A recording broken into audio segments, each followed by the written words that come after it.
اللهم صل على محمد وعلى آل محمد كما صليت على إبراهيم وعلى آل إبراهيم إنك حميد مجيد. اللهم بارك على محمد وعلى آل محمد كما باركت على إبراهيم وعلى آل إبراهيم إنك حميد مجيد. أعوذ بالله السميع العليم من الشيطان الرجيم. بسم الله الرحمن الرحيم. لقد من الله على المؤمنين إذ بعث فيهم رسولا من أنفسهم يتلو عليهم آياته ويزكيهم ويعلمهم الكتاب والحكمة وَإِن كَانُوا مِن قَبْلُ لَفِي ضَلَالٍ مُبِينٍ.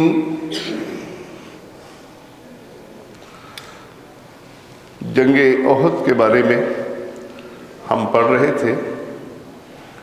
جنگ احد میں اللہ تعالیٰ نے احسان گنوایا اہل ایمان پر کہ ہم نے تمہاری خطا کو معاف کر دیا. جو تمہیں میدان چھوڑنے کی غلطی کی ہم نے اس کو معاف کر دیا. تو اللہ کا یہ احسان تھا. ایک احسان انہی آیات کے اندر، بالکل انہی آیات کے اندر اللہ نے اور اہل ایمان پر کیے. ہمیں بتایا اللہ جو آیت پھر آپ کے سامنے پڑھی سورۃ آل عمران کی کہ اللہ تعالیٰ نے احسان کیا مومنوں پر جب ہم نے رسول بھیجا ان کے اندر سے، ان کے جانوں میں سے. ان کی قوم کا فرد ایک انسان وہ رسول بن کر آیا تو یہ ہمارا ان پر احسان ہے.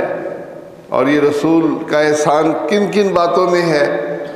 لقد من اللہ علی المؤمنین، مومنوں پر اللہ کا احسان ہے. جب ہم نے ان میں رسول بھیجا جو ان کے نفسوں میں تھا، وہ کرتا کیا ہے؟ یتلو علیہم آیاتہ، وہ تلاوت کرتا ہے ان پر اللہ کی آیات. وَيُزَكِّيهِمْ، ان کا تزکیہ کرتا ہے. وَيُعَلِّمُهُمُ الْكِتَابَ، اور ان کو کتاب کی تعلیم دیتا ہے. وَالْحِكْمَةَ، اور حکمت کی تعلیم دیتا ہے. وَإِن كَانُوا مِن قَبْلُ، اس سے پہلے یہ تھے لفی ضلال مبین، کھلی گمراہی میں. تو اللہ نے جو احسان جتلایا اس بات پر کہ ہم میں سے اللہ نے انسانوں میں سے منتخب کر کے ایک شخص کو نبی بنایا، اور یہ نبی 4 کام کرتا ہے. پہلی، اللہ کی آیات کی تلاوت کرتا ہے، اہل ایمان کا تزکیہ کرتا ہے، ان کو کتاب کی تعلیم دیتا ہے، ان کو حکمت کی تعلیم دیتا ہے. پہلی چیز اللہ کی آیات کی تلاوت، جو اللہ نے قرآن مجید نازل کیا، آپ صلی اللہ علیہ وسلم اس کی تلاوت کیا کرتے تھے. مشرکین مکہ کے اندر بھی مشرکین موجود ہیں اور آپ اللہ کی آیات ان کو سنایا کرتے تھے. ٹھیک ہے وہ شور کرتے تھے، وہ سننا نہیں چاہتے تھے. اس لیے احسان مومنوں پر جنہیں آپ صلی اللہ علیہ وسلم کی عظمت اور اس احسان کی فکر تھی، اصل احسان تو انہی پر ہے. جیسے قرآن مجید ھدی للناس، سب لوگوں کے لیے ہدایت ہے، لیکن ھدی للمتقین، اس سے ہدایت وہی لے گا جو متقی ہوگا، پرہیزگار ہوگا، جس کو آخرت کی فکر ہوگی. یہی معاملہ کہ آپ رحمت للعالمین ہیں، سارے جہانوں کے لیے رحمت ہے، لیکن اس رحمت کا فائدہ کون اٹھائے گا؟ جو ایمان لے آئے گا. تو پہلی چیز اللہ کی آیات کی تلاوت. گویا الفاظ کی اپنی ایک مقام ہے. قرآن مجید الف لام میم سے لے کر والناس تک یہ اللہ کا کلام ہے. ان الفاظ کی تلاوت، اس میں اجر ہے۔ آج کچھ لوگ عموماً یہ فیس بک والے یہ عموماً یہ باتیں پھیلا رہے ہیں کہ دیکھیے جی الفاظ، ان کا کیا فائدہ، ان کو پڑھنے کا کیا فائدہ؟ فائدہ تو جب ہے جب آدمی اس سے اپنا تزکیہ کرے، اس کا مفہوم سمجھے، اس کا ترجمہ جانتا ہو۔ لہذا الفاظ ادا نہ کیے جائیں، اس کی ضرورت نہیں، ترجمہ پڑھ لیا جائے۔ لیکن یاد رکھیے اسلام میں الفاظ کا ایک مقام ہے۔ وہ الفاظ، قرآن مجید کے الفاظ آپ کو ترجمہ معلوم نہیں، اس کے باوجود آپ کو اس کا اجر ملے گا۔ رسول اللہ صلی اللہ علیہ وسلم نے بڑی خوبصورت مثال دی۔ آپ نے فرمایا جو شخص الف لام میم یہ 3 حرف ادا کرتا ہے اس کو 30 نیکیاں ملتی ہیں۔ آپ نے الف کو الگ حرف شمار کیا، لام کو الگ حرف شمار کیا، میم کو الگ حرف شمار کیا، اور ان لفظوں کی ادائیگی پر 30 نیکیاں آپ نے بیان فرمائی۔ اس کا ترجمہ کسی مولوی کو معلوم نہیں، کیونکہ رسول اللہ صلی اللہ علیہ وسلم نے ترجمہ سکھایا ہی نہیں، بتایا ہی نہیں۔ معلوم یہ ہوا کہ ترجمہ نہ آتا ہو پھر بھی الفاظ ادا کرنے سے ثواب ملتا ہے۔ یہ تصور بالکل شرعاً غلط ہے کہ آدمی جب تک قرآن کو سمجھتا نہیں ہے اس وقت تک اس کو الفاظ کی ادائیگی کا فائدہ نہیں ہے۔ یہ امت مدت سے اجمی لوگ بغیر سوچے سمجھے ترجمہ پڑھ رہے قرآن مجید کو پڑھتے ہیں، یقیناً ان کو اجر ملتا ہے۔ اور اس کے اندر بھی جتنا محنت وہ اس کی صحیح ادائیگی پر کریں گے، جتنی کوشش کریں گے کہ اسی لہجے میں پڑھیں جو عرب کا لہجہ تھا، اتنا اس کو زیادہ اجر ملے گا۔ اور جس کے الفاظ کی ادائیگی میں کمی ہوگی ان کے لیے بھی اجر ہے، وہ اپنی کوشش جاری رکھے۔ اللہ کے نبی صلی اللہ علیہ وسلم فرماتے ہیں کہ جو شخص قرآن کو بڑی مہارت سے پڑھتا ہے، اچھے طریقے سے پڑھتا ہے، جیسے آپ تراویح میں سنتے ہیں دل ٹھنڈا ہو جاتا ہے۔ بعض قاری کے پیچھے آپ خصوصاً عرب قراء اور ان کی نقل کرنے والے ہمارے پاکستانی قراء بڑے خوبصورت انداز میں پڑھتے ہیں، اور آدمی کو ایسا سکون ملتا ہے کہ آدمی چاہتا ہے کہ اس مسجد میں جائے جہاں قاری زیادہ بہتر انداز سے الفاظ ادا کر رہا ہے۔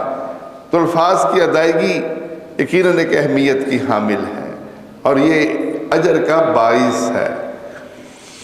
یہاں یہ بات میں ضرور کہوں گا کہ اس کے لیے محنت کوشش وہ بچپن میں ہی ہوتی ہے۔ ہم لوگوں نے، ہماری نسل نے عموماً عورتوں سے قرآن پڑھا ہوتا ہے، ہمارے مخارج اتنے درست نہیں ہوتے۔ میں سعودیہ گیا، نماز کا وقت تھا مغرب کی، میں نے ڈاکٹروں کو دیکھا، میں بھی ڈاکٹر تھا وہاں، میں نے ڈاکٹروں کو دیکھا سارے داڑھی مونڈے۔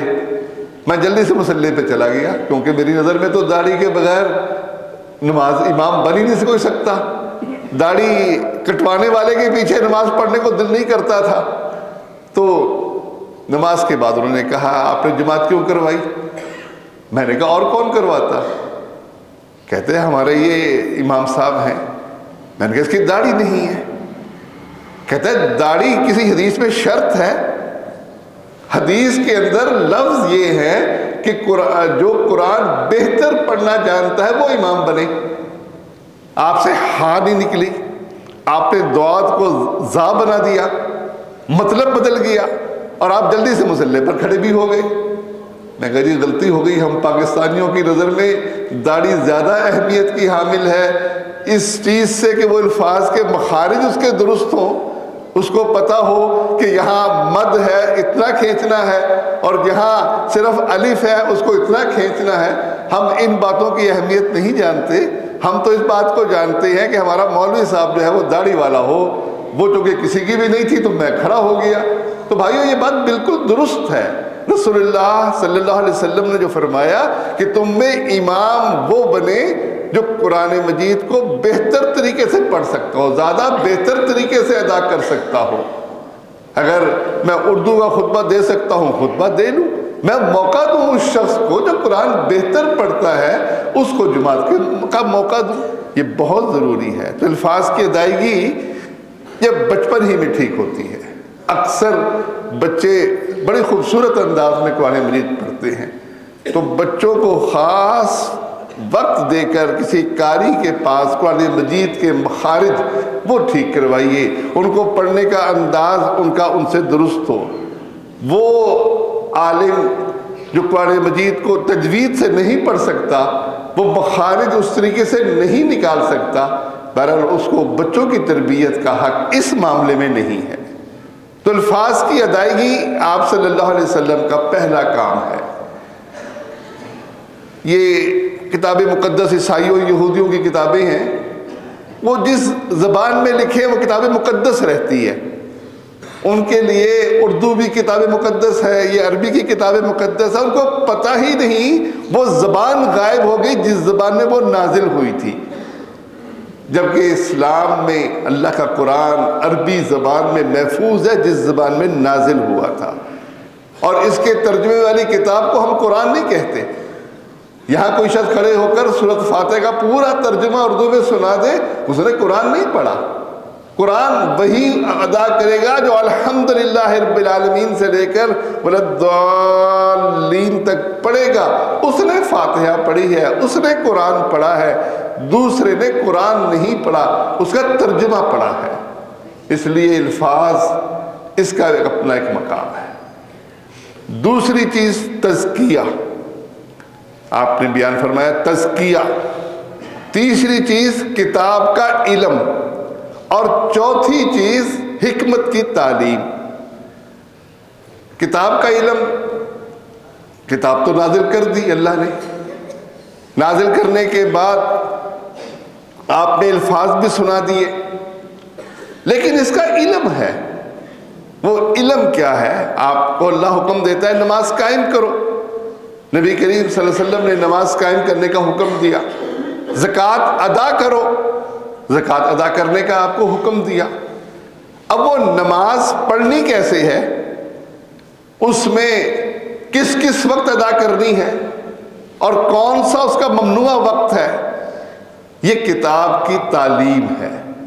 آپ صلی اللہ علیہ وسلم نے صحابہ کے اندر اس تعلیم کو بالکل اتنا عام کیا کہ ایک عامی بندہ بھی جانتا ہے کہ 5 وقت نماز ادا کی جاتی ہے۔ نماز سے پہلے اذان ہوتی ہے، بلاوا ہوتا ہے، اس بلاوے سے لوگ جمع ہوتے ہیں، پھر تکبیر ہوتی ہے، اور پھر امام 4 رکعت ادا کرتا ہے ظہر کی۔ اب وہ 4 رکعت میں پہلے قیام کرتا ہے، پھر رکوع کرتا ہے، پھر سجدے کرتا ہے۔ تو ایک ترتیب ہے، یہ تعلیم ہے قرآن مجید کی۔ زکوٰۃ ہے، زکوٰۃ کیسے دینی ہے؟ سونے کی الگ، چاندی کی الگ، گھوڑوں کی الگ، بکریوں کی الگ، گائے کی الگ، یہ سب کی الگ الگ زکوٰۃ مقرر کی ہے۔ اونٹ کی الگ، ان کو کمبائن نہیں کر سکتے۔ آپ نے فرمایا نہیں، یہ نہیں کہ میرے پاس تو اتنی بکریاں جو زکوٰۃ والی ہیں اتنی تعداد پوری نہیں ہوتی، لیکن اونٹ کی قیمت اس کے برابر ہو رہی ہے، نہیں، وہ ایک الگ نصاب ہے، یہ ایک الگ نصاب ہے۔ تو ہر چیز کا اپنا نصاب ہے۔ آپ کے پاس سونا بھی ہے، چاندی بھی ہے، سونا 6 تولے ہے، چاندی آپ کے پاس 40 تولے ہے۔ اب ان دونوں کو ملا کر زکوٰۃ نہیں دیں گے۔ اب آپ کی زکوٰۃ، آپ چاندی آپ کی اس نصاب پر نہیں پہنچی، آپ پر زکوٰۃ نہیں ہے۔ آپ سونے کے بھی 6 تولے کے مالک ہیں، 7.5 تولے مالک نہیں ہیں، آپ پر زکوٰۃ نہیں ہے۔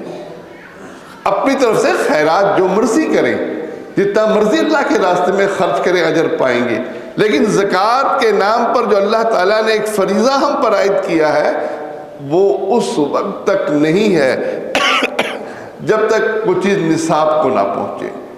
تو یہ تعلیم تھی کتاب کی۔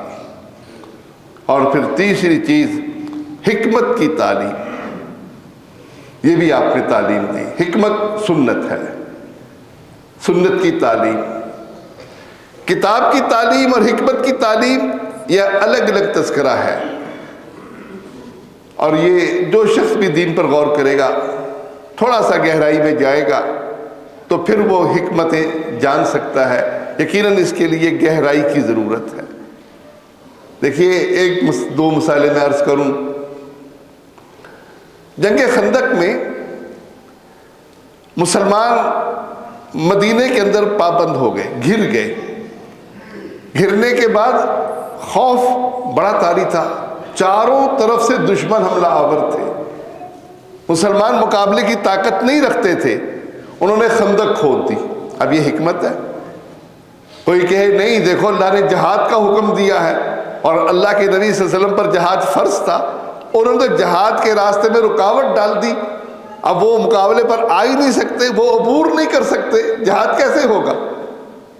لیکن حکمت کیا تھی کہ جب آپ کمزور ہوں تو آپ اپنا دفاع کرتے ہوئے کوئی حکمت اختیار کر سکتے ہیں کہ مقابلہ نہ ہی ہو.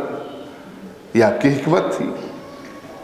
رسول اللہ صلی اللہ علیہ وسلم کو کتنی تکلیف پہنچاتے تھے مکے میں مشرک قریش مکہ.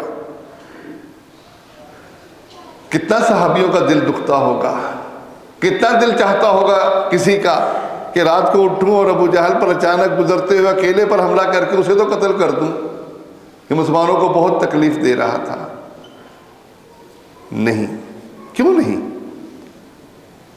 اس لیے کہ اس وقت ان پر حملہ کرنا اپنے آپ کو ختم کرنا تھا. وہ ایک ابو جہل مرتا، یہ سارے مسلمانوں کو شہید کر دیتے. لیکن آپ نے اس وقت صبر کی تلقین کی، صحابہ کو کہا صبر کرو، صبر کی تلقین کی. حتیٰ کہ بیت المقدس کے اندر بت موجود ہیں اور آپ صلی اللہ علیہ وسلم نمازیں پڑھ رہے ہیں. بت موجود ہیں جن کی پوجا ہو رہی تھی، مشرکین مکہ ان کو پکارتے تھے. اس ماحول کے اندر آپ آتے ہیں، خانہ کعبہ کے اندر اپنی نماز پڑھتے ہیں اور سب جل بھن جاتے ہیں. لیکن آپ نے یہ نہیں کیا کہ پہلے میں یہ بت گراؤں. یہ بت کب گرے ہیں؟ جب مکہ فتح ہوا. پھر آپ نے سیدنا علی کو اپنے کندھے پر سوار کیا اور سیدنا علی نے ایک ایک بت گرایا. جنگ خندق کے موقع پر ہی آپ صلی اللہ علیہ وسلم نے ایک صحابی کو بھیجا کہ جاؤ دیکھو جا کر دشمن کا کیا حال ہے. سیدنا حذیفہ رضی اللہ تعالیٰ عنہ وہ گئے. ایک نصیحت کی حذیفہ کو رضی اللہ تعالیٰ عنہ کہ آپ نے فرمایا دشمن کو مشتعل نہ کرنا. دیکھیے دشمن حملہ آور ہے، دشمن نے گھیراؤ کیا ہوا ہے، دشمن بے بس ہو گیا ہے، مدینے میں داخلے کی ان پر ہمت نہیں ہے اور اب وہ مجبور ہو گئے ہیں کہ وہ گھیراؤ محاصرہ ختم کر کے واپس جائیں. اس وقت آپ صحابی کو کہتے ہیں انہیں مشتعل نہ کرنا. سیدنا حذیفہ تعالیٰ عنہ جا کر دیکھتے ہیں کہ وہ تیاری کر رہے ہیں، واپسی کے سامان باندھ رہے ہیں. ابو سفیان کو دیکھتے ہیں کہ وہ نہا رہا ہے نلکے کے نیچے. تو انہوں نے اس کو دیکھا، جذبات میں آ گئے کہ یہ سردار ہے ان کا، چلو جاتے ہوئے سردار کی لاش ہی لے کر جائیں. تیر کمان پر چڑھایا اور کہتے ہیں قریب تھا کہ میں اس کو چلا دیتا، مجھے ایک دم خیال آیا کہ اللہ کے نبی صلی اللہ علیہ وسلم نے مجھے حکم دیا تھا کہ انہیں مشتعل نہ کرنا. اب یہ حکمت ہے کہ دشمن اس وقت مشتعل ہو کر پھر وہ وہاں لمبا تھوڑا سا قیام کر لے گا اور مسلمان مزید خوف کی حالت میں رہیں گے، کیونکہ ان کے جانے کے باوجود بھی لوگوں کو یقین نہیں آ رہا تھا کہ اتنا بڑا لشکر واپس چلا جائے بغیر ہمیں تکلیف دیے. تو آپ نے مشتعل کرنے سے منع فرمایا. تو تعلیم قرآن الفاظ الگ ہیں، تعلیم قرآن الگ ہے. یہ دو الگ الگ چیزیں ہیں، ان دونوں کو ہم مکس نہیں کر سکتے. قرآن مجید کا الفاظ کا بھی اجر ہے، قرآن مجید کی تعلیم سیکھنے کی بھی ضرورت ہے اور پھر حکمت کی تعلیم جاننے کی بھی ضرورت ہے. اور ان سب کا نتیجہ وَيُزَكِّيهِمْ، ان کا تزکیہ کیجیے. قرآن مجید میں جہاں بھی اللہ کے نبی صلی اللہ علیہ وسلم کے فرائض کا تذکرہ ہے وہاں ان چاروں کا ہی تذکرہ ہے. قرآن مجید کی آیات کی تلاوت، قرآن مجید کی تعلیم، حکمت کی تعلیم اور تزکیہ. یہ تزکیہ کئی جگہ شروع میں آ گیا، کہیں درمیان میں، کہیں آخر میں، یہاں درمیان میں تزکیے کا ذکر ہے. گویا تزکیہ اللہ کے نبی صلی اللہ علیہ وسلم کی اہم ذمہ داری تھی، کیونکہ آپ ہر جمعے سورۃ اعلیٰ کی آیت سنتے ہیں کہ جو تزکیہ کرے گا قد افلح من زکا، جو تزکیہ کرے گا وہ فلاح پا گیا. تو تزکیہ بہت اہم چیز ہے اور نبی کی اصل ذمہ داری تزکیہ ہے. تزکیے سے عموماً ہمارے ذہنوں میں تصوف کی لائن چلی جاتی ہے. دیکھیے کچھ باتیں اسلامی تزکیے سے، یہ موجودہ ہمارا تصوف یہ بالکل بعض مقامات پر ٹکراتا ہے. پہلی بات تو یہ کہ تزکیہ کس ذریعے سے ہوگا؟ اللہ کی آیات کی تلاوت سے ہوگا، قرآن مجید اور حکمت کی تعلیم سے ہوگا. تزکیے کا یہی کوئی ایک ذریعہ ہے. جیسے فقہ ہے، اس میں مولوی صاحب کوئی مسئلہ بیان کر دیں، اب اس کے ذمے ہے کہ بتائے کہ یہ مسئلہ قرآن مجید میں کہاں ہے، حدیث میں کہاں ہے. نماز کا طریقہ جو اس نے بیان کیا کہ یہ یوں کرنا ہے، اس پر پابندی ہے کہ تم جو مسئلہ بیان کر رہے ہو تو یہ مسئلہ قرآن مجید میں کہاں بیان ہوا، رسول اللہ صلی اللہ علیہ وسلم نے اس پر کہاں عمل کیا. جیسے قرآن مجید کی مشہور آیت ہے، ہم سب جانتے ہیں کہ اللہ حکم دیتا ہے اہل ایمان کو کہ وہ نبی پر درود و سلام بھیجیں. اب سب کا دل کرے گا درود و سلام اللہ کا حکم ہے. اب درود آپ صلی اللہ علیہ وسلم سے پوچھا یا رسول اللہ سلام تو ہم نے سیکھ لیا، یہ درود کیا ہے؟ آپ نے انہیں بتایا اللہم صلی علی محمد علی محمد، درود ابراہیمی آپ نے سکھائی صحابہ کو. یہ سلام صحابہ کہتے ہیں ہم نے سیکھ لیا. یہ کیسے سیکھا انہوں نے؟ جب آپ کے پاس آتے تھے السلام علیکم کہتے تھے، آپ وعلیکم السلام کہتے تھے. تو یہ آپ نے صحابہ کو سکھا دیا اور وہ اقرار کرتے ہیں کہ ہم نے سلام تو سیکھ لیا، درود کیسے پڑھیں؟ اب ایک مولوی صاحب کہتا ہے کہ نہیں، اذان سے پہلے الصلاۃ والسلام علیک یا رسول اللہ اس کا آوازہ بلند کیا جائے. قرآن حکم دیتا ہے سلام پڑھنے کا، تم درود تو پڑھتے ہو، تم سلام تو نہیں پڑھتے. اب وہ پابند ہے اس بات کا کہ ہمیں بتائے کہ اللہ کے نبی صلی اللہ علیہ وسلم نے کہاں بتایا، صحابہ کو یہ طریقہ کہاں سکھایا، کس صحابی نے بیان کیا کہ اللہ کے نبی صلی اللہ علیہ وسلم نے مجھے یہ حکم دیا کہ میں اذان سے پہلے یہ سلام پڑھوں. یہ حکم کوئی نہیں دکھا سکتا. اب ہم کہتے ہیں کہ ہم تو السلام علیکم نہیں کہتے رسول اللہ صلی اللہ علیہ وسلم کو. ہمارا سلام کیا ہے؟ ہمارا بھی سلام موجود ہے. ہمیں حکم دیا رسول اللہ صلی اللہ علیہ وسلم نے، جب تم مسجد میں آؤ اور دایاں قدم پہلے رکھو اور کہو اللہم صلی وسلم علی محمد اللہم افتح لی ابواب رحمتک. اللہ نبی پر درود و سلام بھیج. ہم 5 وقت جب مسجد میں آتے ہیں تو ہمارا فرض بنتا ہے اللہم صلی وسلم علی محمد، یہ ہم پڑھیں. جب مسجد سے نکلتے تھے تو آپ نے حکم دیا کہ تم کہو اللہم صلی وسلم علی محمد اللہ مفتاح لی باب رحمتک، داخل ہوتے ہوئے اور نکلتے ہوئے کہ آپ نے دعا سکھائی. تو آپ نے درود و سلام سکھایا. مسجد میں داخل ہوتے ہوئے ہم اللہ کے نبی پر سلام بھیجیں. نماز کے اندر السلام علی النبی یا السلام علیک ایھا النبی، یہ دونوں لفظ حدیث پہ ملتے ہیں.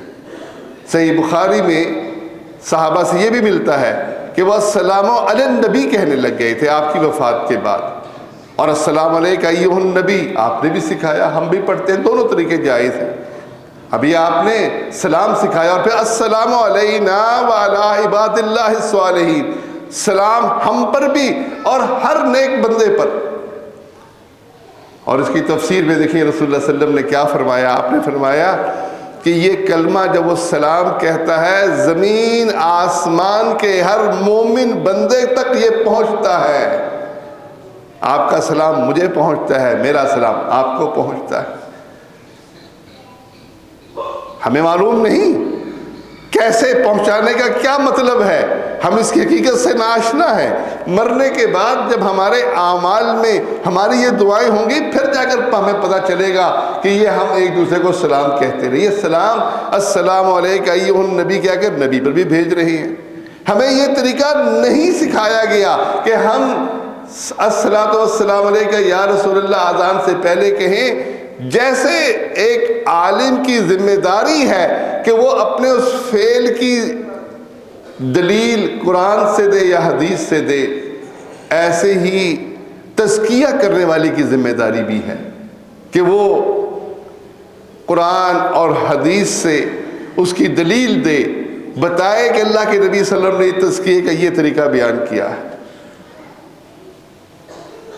دوسری اہم ترین بات یہ ہے کہ آپ صلی اللہ علیہ وسلم نے یہ دین پوری انسانیت کے لیے بیان کیا، کسی خاص شخص کے لیے آپ نے یہ دین خاص نہیں کیا کہ بھی یہ کسی کے کان میں کوئی بات ڈال دی کہ یہ تیرے لیے ہے، نہیں، آپ کی ہر بات ہر شخص کے لیے ہے، اور آپ نے ایسے وہ بات پہنچائی ہے کہ جب آپ کا آخری حج تھا آپ نے صحابہ سے پوچھا کیا میں نے تمہیں اللہ کا پیغام بتا دیا، سنا دیا؟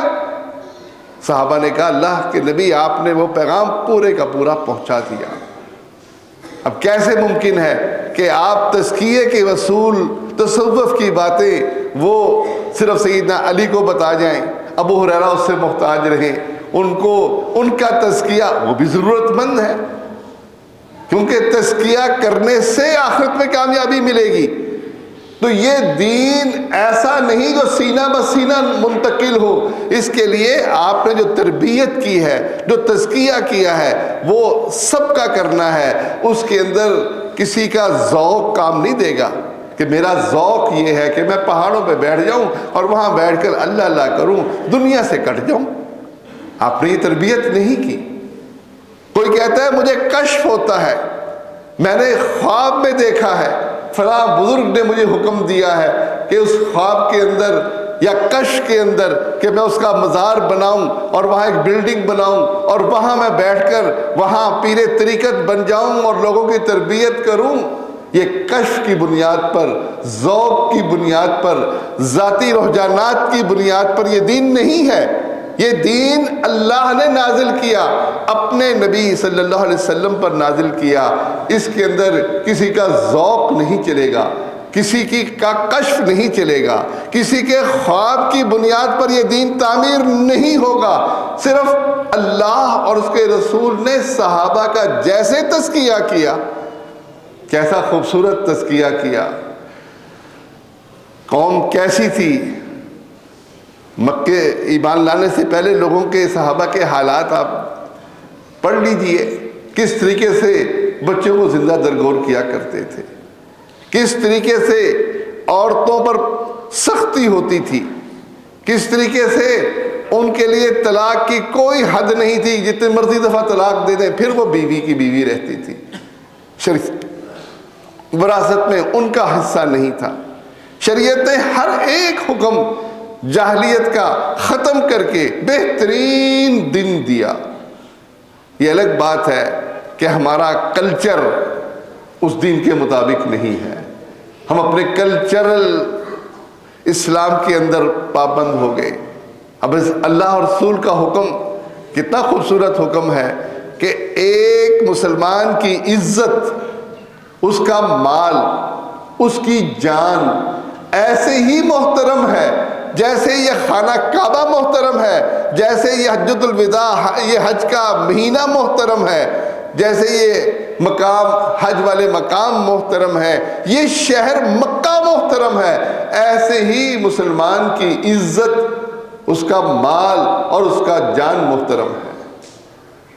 ذرا کبھی ہماری عورتوں کو کہنا کہ ہم جو گھر میں زبان بولتے ہیں اپنی بیوی بچوں کے ساتھ، ذرا وہ ٹیپ تو کریں اور پھر سنیے کہ کتنی عزتیں ان کی خراب کرتے ہیں۔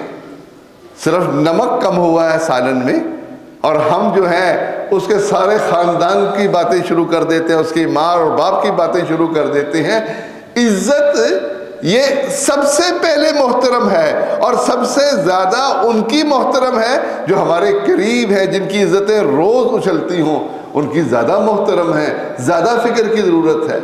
احساس تو اس وقت ہوگا جب ہم آخرت میں جائیں گے اور جن کی عزت، جان اور مال ہم نے خراب کیا ہوگا وہ ہمارے سوالی بن کر ہمارے پیچھے پڑے ہوں گے۔ تو تزکیے میں دوسری اہم بات کہ یہ کسی خاص افراد کا تزکیہ نہیں ہے، صرف سیدنا علی کا تزکیہ نہیں ہے کہ آپ نے سینہ بسینہ اس کو منتقل کر دیا اور سیدنا علی بھی آگے سینہ بسینہ منتقل کرتے رہے۔ یہ بات بالکل شریعت کے اصولوں کے خلاف ہے۔ اب تزکیہ ہے کیا؟ نفس کے اندر جو غلط افکار اور نظریات جڑ پکڑ لیتے ہیں ان کی جڑیں اکھاڑ دی جائیں۔ جو ہماری جاہلی عادات اور اخلاق ہمارے اندر موجود ہے، جس نے زندگی کو بالکل ناہموار کر دیا ہے، ہم اس کو بالکل درست کر لیں۔ ہم ہندوؤں کے ایک کلچر میں رہتے ہوئے جو ہمارے بہت سے ہندوانہ طرز عمل ہے، ہم اس کو چھوڑ دیں۔ یہ تقلید اور یہ خاندانی اور معاشرتی رسمیں، انہوں نے جو ہمارے اندر بے حسی اور جمود یہ پیدا کیا ہے، ہم اس سے دور ہو جائیں۔ شعور کے ساتھ ہم نیکی کو غالب کرنے اور بدی کو مغلوب کرنے کے لیے محنت کریں۔ گویا تزکیہ ہماری روح کا، وہ روح کی بیماریوں کا اور علاج، اس کا علاج ہے۔ یہ الگ بات ہے ہمیں جسم کی زیادہ فکر ہے۔ ہم احسان مند اس کے ہوتے ہیں جو ہمارے جسم کو راحت پہنچائے، ہمیں پیسے دے، ہمیں ملازمت رکھے، اپنے پاس کام بھی لے، ہم اس کے ممنون ہوتے ہیں۔ لیکن بھائیو، یہ جسم اس سے زیادہ اہم یہ روح ہے۔ کبھی آپ نے غور کیا بندے کے جب جان نکلتی ہے، جسم تو موجود ہے، ہاتھ اور پاؤں تو موجود ہے، وہ کیا چیز نکل گئی؟ وہ اصل چیز تھی روح۔ اگر ہماری روح نفس مطمئنہ بن جائے تو یقیناً دنیا کے اندر بھی سکون ہوگا، آخرت میں بھی سکون ہوگا۔ اسی تزکیے کو انشاءاللہ ہم رمضان کے جمعے میں مزید پڑھیں گے، کیونکہ وہ تینوں کام ہمارے ہاں چل رہے ہیں الحمدللہ۔ ہم آیات کی تلاوت بھی کرتے ہیں، اللہ کا شکر ہے، قرآن مجید بھی پڑھتے ہیں، اور بچے بھی قرآن مجید پڑھ کر اپنی تجوید کو درست کرتے ہیں۔ اس پہ ہمیں زیادہ محنت کرنی چاہیے، ٹھیک ہے۔ قرآن مجید کی تعلیم بھی الحمدللہ ہم کوشش کرتے ہیں کہ جو مسئلہ درپیش ہو، کوئی کاروباری مسئلہ درپیش ہو تو ہم وہ بھی پوچھتے ہیں، چاہتے ہیں علماء کرام سے کہ ہم علماء کرام سے پوچھیں۔ ایسے حکمت کی تعلیم اور تزکیہ جو ہے، آج ہمارا تزکیہ نہیں ہے، تو تزکیے کی مزید تفصیلات انشاءاللہ ہم یہ رمضان کے باقی جمعوں میں پڑھیں گے، اور اس لیے پڑھیں گے کہ سب سے پہلے میرا تزکیہ ہو، میری روح کا علاج ہو، اور میں ان ساری بیماریوں سے باہر نکل آؤں جو مجھے لاحق ہیں۔ اللہ مجھے اور آپ کو اس دین پر چلنے کی توفیق دے، آمین یا رب العالمین۔